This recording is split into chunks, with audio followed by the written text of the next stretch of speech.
Welcome to Samba Samba. Enjoy the video. You start by confirming your Samsung account is signed in on every device. This is the identity backbone for syncing. Once done, open Samsung Notes and go to Settings to enable sync with Samsung Cloud or Samsung Account so notes can transfer. Make sure the app is updated to avoid compatibility issues and grant storage and cloud permissions when prompted.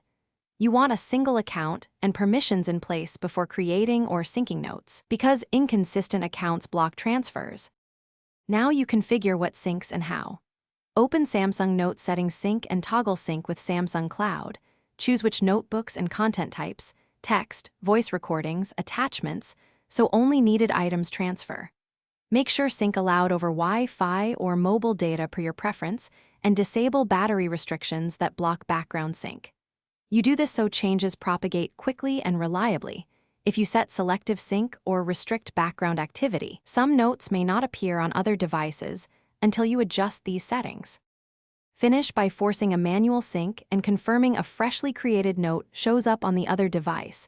This verifies the chain. If sync stalls, sign out and back into your Samsung account or clear the app cache. These actions refresh credentials and local state. Also check device date/time are correct and you have enough Samsung Cloud storage. If issues persist, restart both devices. Often reboots clear transient network or service glitches and let sync resume normally. Thanks for watching. Consider subscribing if we helped you.